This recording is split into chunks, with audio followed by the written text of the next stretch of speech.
that's joined the call today. I know everybody is busy with hectic schedules, so we really appreciate you taking the time out of your calendars to join us. As you know, this is the first of 3 webinars we're putting on over the next couple of months. Hopefully everybody can join in the next couple ones that we have, one in July and one in August. With that being said, I'd like to introduce the speaker, and that is Mike Halford. Mike is our Senior VP of Merchant Sales for Security Card. He's been with us for a long time, and he brings a wealth of knowledge across the areas of not only merchant sales, but building organizations within companies to promote sales and retention. Mike, you want to go ahead and take it away? Sure. Thank you, Eric. And thanks to everyone who's taken the time to join us today. Hope you will find the discussion beneficial to you. Again, my name is Mike Halford, and I am the Senior Vice President of Merchant Sales for Security Card Services. My job at SCS is to design, build, and manage our referral and agent partnerships across the country. For some of you, terminologies are different in banks. What we refer to a referral program, we're talking about outsourced, and an agent program would be in-house. So let me start by acknowledging that very few of you, if any on this call today, got into the banking business because you wanted to become a salesperson. But times have changed. The increased regulations and demands that you face have made it more difficult to rely solely on loan relationships to drive profits for community banks. So therefore, more emphasis has been placed on other non-interest income products to take up the slack. And in sales, there's an old saying that says, before anybody makes any money, somebody has to sell something. So that's why companies like Security Card Services do exist today. If you're on the call today, you're likely either reviewing your current program, or you will be in the near future, or you may just be looking for ideas to help improve what you're currently doing. In either case, I think it's important that you work with the provider who would take a consultative approach to your merchant program. From a competitive perspective, there's been a cultural shift in the recent years in the community bank world from an operationally driven company to ones that are striving to include more of a sales culture. So regardless of who you decide to partner with, we think it's important that they have the experience to lead you in several aspects of the business that support a sales culture.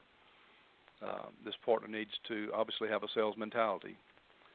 Needs the financial resources and an experienced staff with the expertise to guide profitability, and it needs to adhere to a strict service mentality that can foster the merchant's relationship and support customer retention. But most of all, I think that they really need to take the time to understand what makes your bank stand out from the competition and design a program that supports your culture. So you'll notice that our first common trait refers to what's more important, the merchant or the money. This question was a product of a conversation that I had not too long ago with one of our new bank partners, the program director of one of our partners.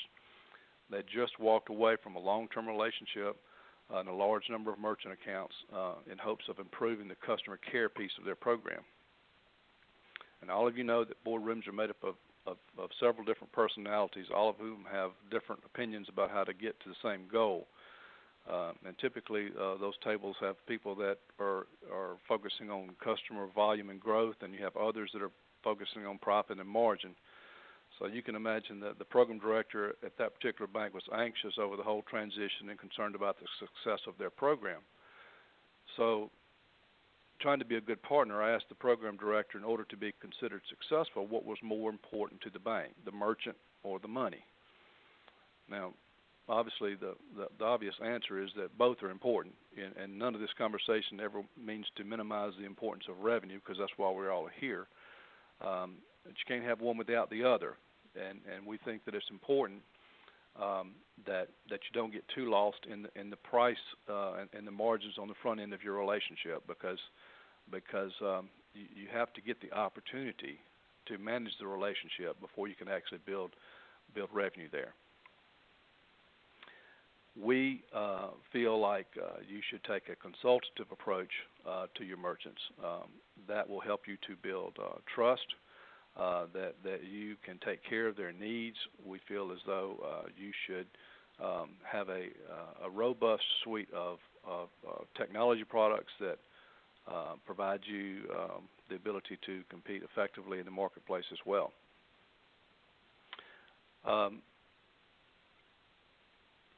You manage hey, Mike, if the program's managed properly, won't it promote retention?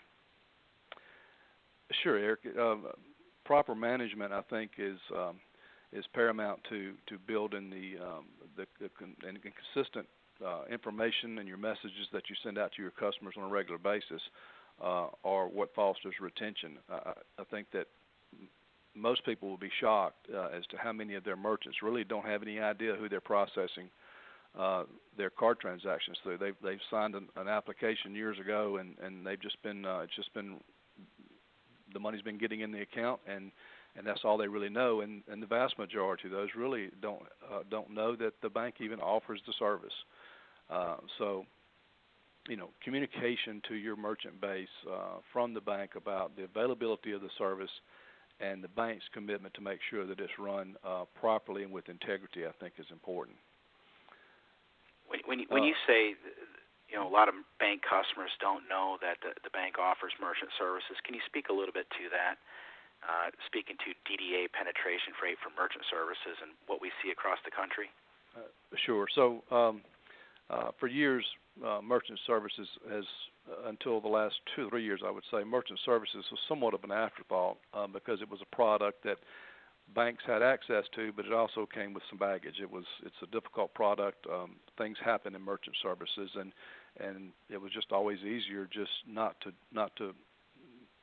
offer it, at least not proactively, because the potential for having a negative effect on a loan relationship or a deposit account was there, so people shied away from it. But today, that's how people get paid. That's how they get their money in the bank, and we find that banks typically have a penetration of 4 to 8%, 8 being on the high side of penetration into their DDA commercial accounts. And I think we find across the country that a merchant services portfolio will tend to provide roughly 1% of the revenue of the whole budget of the bank. So it's been an afterthought, but we think that you can take advantage of merchant to retain existing customers and expand your relationships to other products. Typically, merchant services can effectively be used to deepen your relationship and use it as a springboard to other products and services that the bank sells. And it's also a great first-in product, isn't it? It's easy to sell. Well, it's easy to sell. I think that it's something that your customers are going to need, but I think that that it's one that needs to be supported by your partner consultatively, so that you can go on joint calls and present merchant along with not just a checking account, but merchant services as a way to provide other services that are valuable to the business. And when you speak about post-sale, you're talking about customer service and that regional bank partner that literally walked away from a lot of merchants.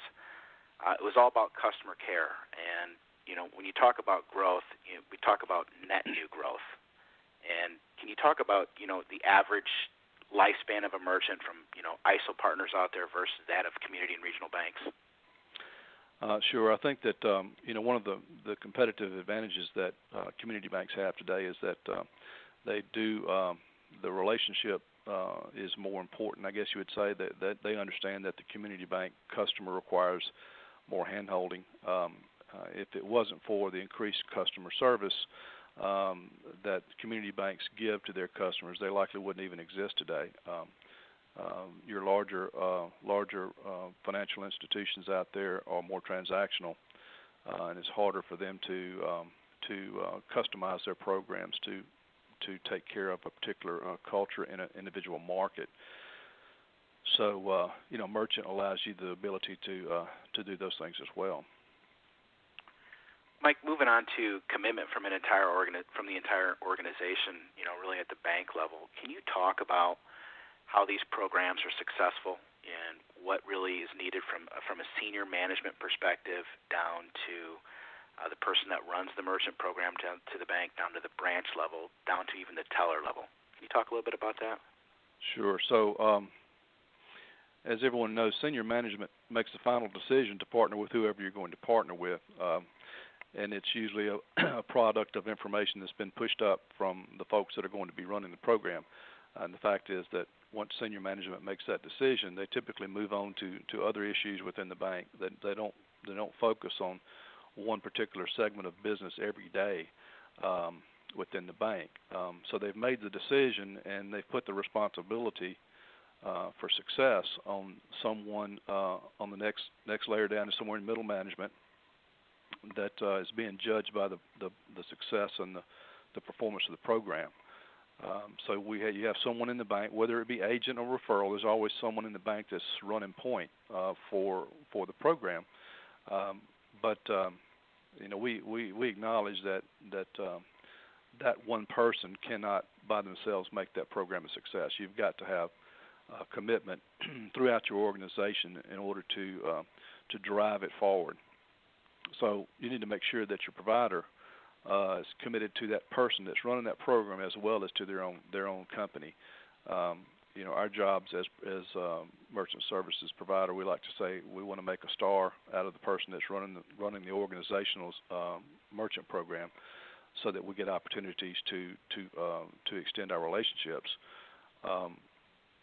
Again, that person that's in charge of that program needs to take the responsibility to communicate the commitment of senior management throughout the organization. Everyone needs to understand that the product is something that's important to the bank, that you're taking the message and trying to grow the product for many different reasons, but you cannot do it alone, and you have to make sure that you push that from senior management all the way down through the branch level and into your forward-facing employees, because that is what's going to create the referral volume that's going to be required for you to succeed. So when these programs really take off for community and regional banks across the country, I've heard you mention the word accountability. Obviously, I know you hold accountability in a very hard regard with your team, but how does that translate into what banks do and how accountability within those organizations, how that works, how it filters down? Well, I think accountability is a result of several things. One, accountability comes once you have communicated your desire to succeed in this particular product. You have to create what I like to refer to as dual ownership of the program. And in order to do that, we suggest that you involve other people outside of your department to give input about what they think is helpful to them. Understand what their customers in each individual market is looking for, and that we feel like people are more willing to accept the challenges that they help define, if that makes sense to you. So you set an expectation of accountability because everybody's decided this is the way we feel our program should operate, and you communicate that and make sure they understand that. But once we get to the accountability stage, I'm a firm believer that no one can truly be accountable to their job until they understand the effects that it has on other people.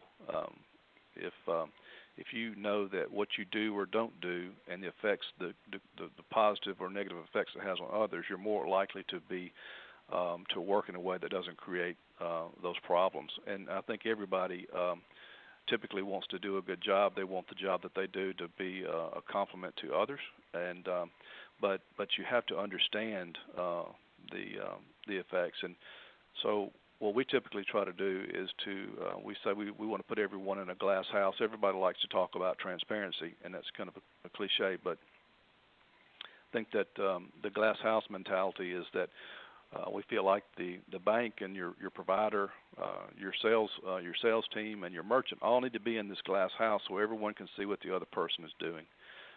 It's not intended to point fingers or to create controversy, but it's It's meant to give everyone access to see what's going on a daily basis so that you can adjust or ask questions to help improve the overall effectiveness of the program from a global perspective. So really what you're talking about is, having that thorough understanding of the program, speaking back on the merchant services partner that a community or regional bank might be partnered with, is making sure that whether they're referral or an agent bank, that they have the technology at their fingertips to be able to view into the merchant services program. Wouldn't you say that's right, Mike? Yeah, I think that access to information is paramount as well. We find in a lot of instances banks don't have a lot of knowledge about what goes on within their program outside of the residual report that they get once a month that says these are who your merchants are and this is how much they processed. There's so much more to that.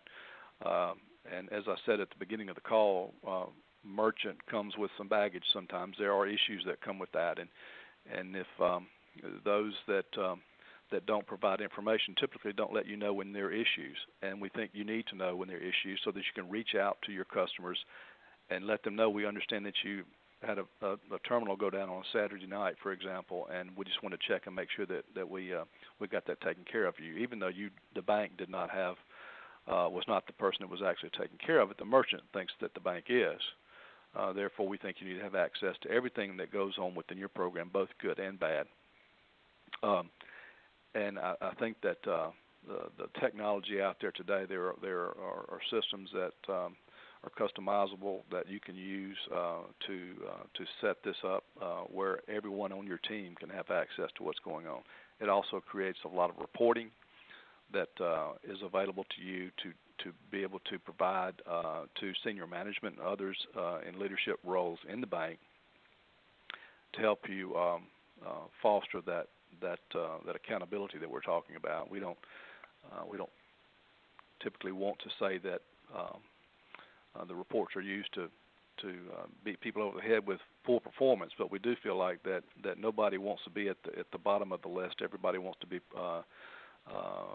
participating and seen as on the same page with everyone else on the bank that thinks the program's important. We're at our time at 11:20. I'd like to open it up for questions. And it looks like we have our first question from Sarah. Mike, what are some of the reasonable goals to set for the first year of a new merchant services program? I think first of all you're trying to drive referral volume, and I would say that if you can get a commitment from your branch leadership to provide at least one referral per month, that's a good start with a goal to close half of those. It sounds a lot easier than it is. Typically, you would ask any bank, they would say, yeah, we can give you 3 or 4 referrals per month per branch, but that typically never happens. That doesn't really come about until they take the time to design an effective DDA campaign to reach out to those merchants. Then we suggest that should be set with by the end of the second quarter of a new relationship. And when you say referrals, these whether agent or a referral bank, referrals would go to the sales rep that supports that bank in a referral nature, or in-house the referrals go to the sales rep that works for the bank that's selling merchant services. Right. In setting up these merchant programs, I know you mentioned this a little bit a few minutes ago, but culture and subculture, how important do you think it is when you set it up, either with your current partner, if you're changing things, or if you're picking a new merchant services partner, how important is it to fit within the culture and or subcultures of these banks in order to drive this referral volume and build the confidence in your merchant services provider? Yeah, well, I think it's paramount to success.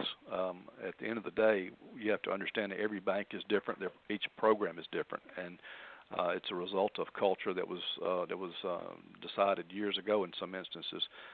But as time goes on, you have subcultures that are within the bank at different branch levels, understanding that you have different leaders in different branches and they have different way of doing things. So understanding what is important at those levels as you create your program and design your program will help you create synergy between the bank and the bank's merchant partner.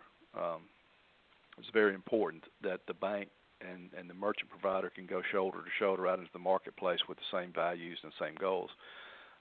Whether you're an agent program or a referral program, you're going to have someone that's selling this product, and that person needs to understand the goals all the way down to the branch levels, because if they want to drive referrals from a particular branch, they need to understand how that particular branch operates.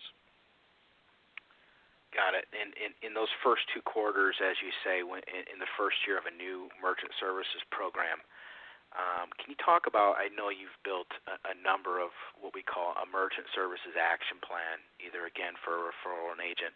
What needs to go into that action plan and how those timelines are followed? And 2, I don't mean to throw a lot on you, but talk a little bit also about training and how important that is at the beginning of a relationship. Well, I think an action plan is something that obviously it's a good starting point. We like to say it's our playbook.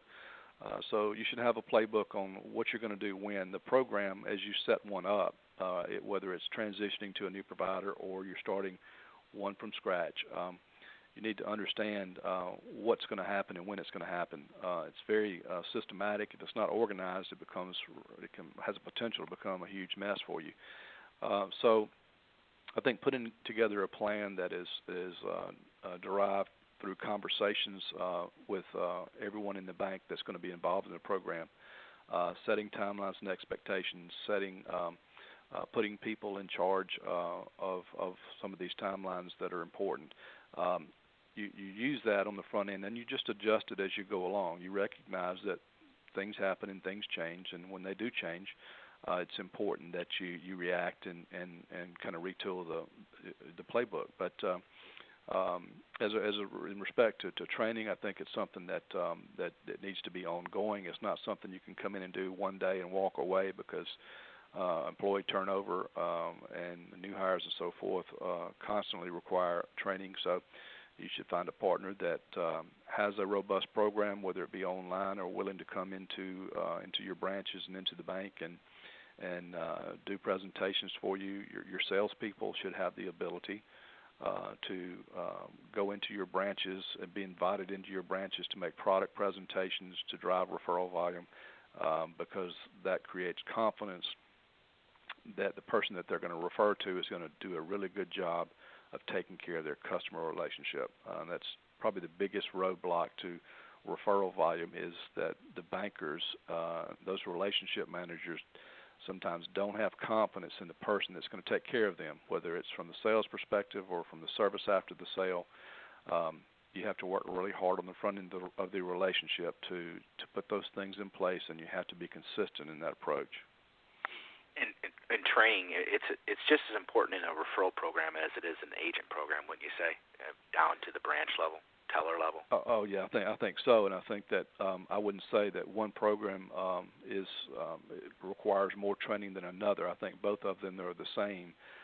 If you're an agent program, you're basically saying that you're going to provide the same function that an outsourced program would do, and you're just going to do it yourself. Those people that are operating that program are going to be faced with the same challenges as a third-party vendor would be. Gotcha. Next question from Tom. When selling a new program, is it better to start with a particular type of merchant, or are some merchants a better fit than others? Oh no, I think that goes back to the first topic, was what's more important, the merchant or the money. I think that every customer is a customer. Whether they're a great merchant customer, they may have a large deposit, they may have a need for other products, and even the new businesses. Even large businesses started as a small business at some point. So you never know what's going to happen. Everybody's important, and as they grow, you never know what other kind of products that they're going to need. So I would say sign as many as you can and take advantage of the opportunity to manage the relationship. Got another question.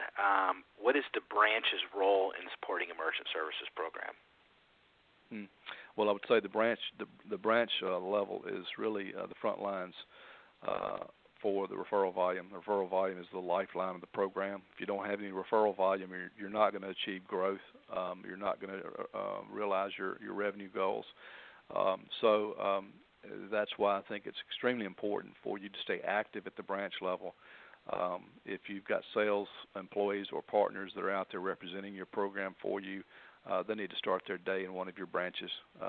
They need to start there, making calls out to customers so that those people in that branch can see that they're professional, that they handle their customers in a way that they think is appropriate, and that they see that they can do the job. If they don't have that confidence, they're just not going to refer to them.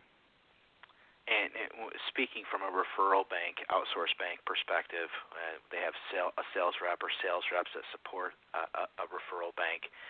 I hear you say shoulder to shoulder a lot. Can you talk about that and how important it is shoulder to shoulder in the sales process? I just think that your merchant provider should be working as an extension of your bank. I think that the bank employees, your goal should be that your bank employees all think that your merchant provider's employees just work for the bank. They don't know the difference, even though they're getting their paycheck from someone else. Once you achieve that, you've really achieved acceptance at the bank, and then you can really drive the program. I don't think that happens overnight. That takes a lot of work and commitment, and it takes some time to get that traction. But that should be your ultimate goal. And again, you can't get there unless the people that you're taking care of get to know you. Got it. Okay. Got another question from a Julie. I think you kind of answered this, but in your experience, what do the most successful merchant services programs do really well? I think the most successful ones raise the profile of the program. They're not looking for spikes and valleys in the program. You want to raise the profile of it, so it's always thought about. So when someone opens up a new DDA account, they're asked about their need for merchant. And I also think that the successful programs will track what's going on. They'll track participation in the program. They'll track referral volume, where it's coming from. They'll track closure rates and make sure that they're giving good quality referrals. And then they will track margin and their retention rates as well. Retention is so important, and you drive that through consistent communication. But it's obviously a lot easier to hang on to customers than it is to go out and find new ones. And definitely in this business, with when it's a residual that you're just paid month over month, attrition is very important in retention. Right. As far as the retention part of it, I think just proper communication to your merchants, whether it be newsletters or emails to your customers, statement stuffers, anything that lets them know that you offer the product, that they're currently a customer of yours, assigning relationship managers the responsibility to call some of your merchants just to make sure that things are going properly, doing annual reviews with them from time to time, especially your larger customers, is particularly valuable as well. Okay, we got time for one more question from Jacob. What are the most common mistakes you see in the first year of a new merchant services program? Poor communication after you start the program up. So you go in and you decide to work with a particular vendor or a particular person comes in your organization from an agent perspective, and you introduce that person or organization, and there's a little bit of excitement about it on the front end, and then after those initial introductions are made, if you don't follow up and make sure that you continue to inform people of your abilities, that drops off. And then secondly, I think that lack of internal leadership. If the person that's in charge of the program does not embrace the needs of the provider or your other salespeople, it won't perform as well. And then I think that typically, if they don't do their job, all of a sudden you don't have access at the branch level. If you don't get access to promote your product at the branch level, nobody's going to know about it, and nobody's going to refer. Great. Thanks, Mike. We're 30 minutes right on the nose. We want to be respectful of everybody's time. Thanks again to everybody that joined in on the webinar today. Again, we're having another one in July and August on different topics within merchant services. I apologize if we didn't get to your questions. We are taking note of all the questions that we received, and if anybody else wants more information, please don't hesitate to reach out. Thanks, everyone, and have a great day. Thank you.